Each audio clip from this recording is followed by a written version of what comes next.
പൊതുവിൽ ആരാണ് ഈ ആക്ഷേപിക്കുന്നത്? നിങ്ങൾ സ്വതന്ത്ര ചിന്തകരാണ്, നിങ്ങൾ എന്തുവാകാം, നിങ്ങൾ അത് ചെയ്യുന്നവരാണ്, ഇത് ചെയ്യുന്നവരാണ്. പക്ഷെ അവരിലാണ് യഥാർത്ഥത്തിൽ ഇത് ബാക്കിയുള്ളത്. എങ്ങനെ ബാക്കിയുണ്ട്? അവരങ്ങനെ ചെയ്യുന്നു എന്നല്ല, അവരങ്ങനെ ചെയ്യുന്നു എന്ന് ഞാൻ പറയുന്നില്ല. അവരിൽ എങ്ങനെയാണ് ബാക്കിയുള്ളത്?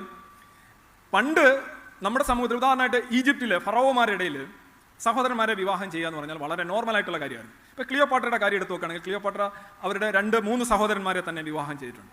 പക്ഷേ അവർക്ക് കുട്ടികളുണ്ടായത് ജൂലിയസ് സീസറിലും മാർക്ക് ആൻ്റണിയിലുമാണ്. അപ്പോൾ സഹോദരന്മാരുമായിട്ട് ലൈംഗിക ബന്ധം പുലർത്തിയിട്ടുണ്ടോ എന്ന് എനിക്കറിയില്ല, അതിന് വ്യക്തമായ രേഖകളില്ല. പക്ഷേ ഒരു സഹോദരൻ എന്ന് പറഞ്ഞു കഴിഞ്ഞാൽ അവൾ തന്നെ, ക്ലിയോപാട്ര തന്നെ എടുത്തുകൊണ്ട് നടന്ന് പരിപാലിച്ച ഒരു സഹോദരനായിരുന്നു. പക്ഷേ ഇന്ന് ഈജിപ്തിൽ ആരും അത് ചെയ്യുന്നില്ല. ഈജിപ്തിൽ ഇസ്ലാം വന്നതുകൊണ്ടല്ല ചെയ്യാത്തത്, ഈജിപ്റ്റ് ക്രമേണ കൈയൊഴിഞ്ഞൊരു കാര്യമാണ്. ഇനി ഇസ്ലാം ആവശ്യപ്പെട്ടാൽ പോലും അതവിടെ സാധിക്കില്ല. അതായത് സമൂഹം കൈയൊഴിയുന്ന കാര്യങ്ങളാണ് യഥാർത്ഥത്തിൽ പിന്നീട് വരുന്ന പുസ്തകങ്ങളിലെയും നമ്മുടെ ധർമ്മശാസ്ത്രങ്ങളിലെയൊക്കെ കാര്യമായിട്ട് വരുന്നത്. ബുക്ക് ഓഫ് ജെനിസിസ്, ഉൽപ്പത്തി പുസ്തകത്തിൽ നിങ്ങൾക്കറിയാം അബ്രഹാമും സാറയുമായിട്ടുള്ള.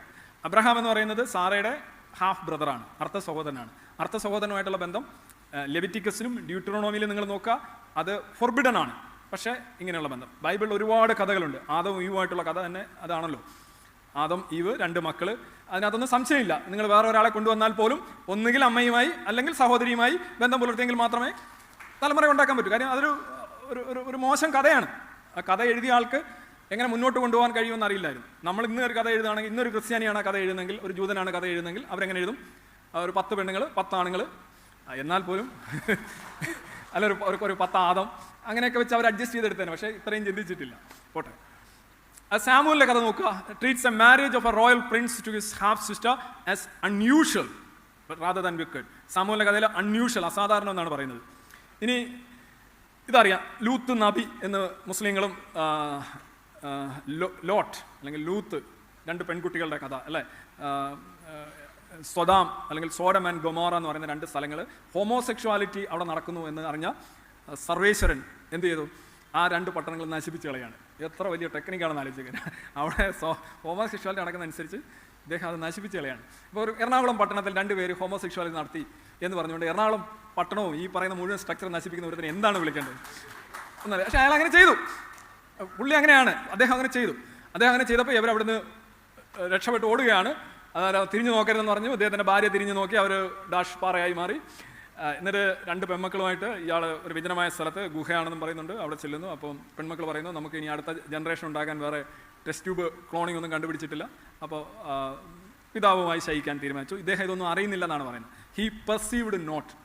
ആദ്യ ദിവസം അറിഞ്ഞില്ല, 2ാം ദിവസം അറിഞ്ഞില്ല, കറക്റ്റായി. ഈ ഒരു കഥ അവിടെ വരണമെങ്കിൽ, ഈ കഥ അനുവദനീയമായിട്ടുള്ള ഒരു വൈകാരിക സാംസ്കാരിക ജീവിത പരിസരം അതിന് മുന്നേ ഉണ്ടായിരുന്ന ജനതയ്ക്കുണ്ടായിരുന്നു എന്നാണ് അതിനർത്ഥം. ഈ കഥ പ്രശ്നമില്ല എന്നാണ് അവർ പറയുന്നത്. എന്തുകൊണ്ടാണ് ഇത്തരം കഥകൾ ബൈബിളിൽ വരുന്നത്? ബൈബിളൊന്ന് കെട്ടിയിറക്കിയ സാധനമൊന്നുമല്ല, അന്നത്തെ മനുഷ്യർ എഴുതി ചേർത്താണ്. ഞാൻ പറഞ്ഞില്ല, every book is written, printed and read by people, human beings. അങ്ങനെയാണ് ഇതിനകത്ത് ഇത് വന്നിട്ടുള്ളത്. അപ്പം പക്ഷേ ഈ കഥ ഇവർ ആ സാഹിത്യത്തിൽ നിന്ന് എടുത്ത് മാറ്റുന്നില്ല. ഇൻസെസ്റ്റിന് നഗ്നമായിട്ടുള്ള പിന്തുണ പ്രഖ്യാപിക്കുന്ന അല്ലെങ്കിൽ അതിനെ സാധൂകരിക്കുന്ന കഥകൾ സെമറ്റിക് സാഹിത്യത്തിൽ ആവശ്യമുണ്ട്. അത് ഖുറാനിലായാലും ബൈബിളിലായാലും ഉണ്ട്. ഇപ്പോൾ കണ്ടോ, പ്രൊഹിബിറ്റഡ് റിലേഷൻസിൻ്റെ ഒരു കണക്കാണ്. ഇങ്ങനെ വെച്ച് നോക്കുകയാണെന്നുണ്ടെങ്കിൽ സാറെ കല്യാണം കഴിക്കാനേ പറ്റത്തില്ല, അന്വേഷിച്ച് പോകേണ്ടി വരും. ഓൺസ് മദർ കുറേ ഉണ്ട്. ഇത് ചാപ്റ്റർ 18-ലാണ്, ചാപ്റ്റർ 19-ലുണ്ട്, അതിൽ ഡ്യൂട്ടറോണമിയിലുണ്ട്. ആരെയൊക്കെ വിവാഹം കഴിക്കാൻ പാടില്ല എന്ന് പറഞ്ഞാൽ ജൂത നിയമങ്ങളാണ്. അത് ക്രിസ്ത്യാനികളും പിന്തുടരുന്നുണ്ട്. അതിൻ്റെ തന്നെ പിന്തുടർച്ചയാണ് മുസ്ലിങ്ങളും നടത്തുന്നത്.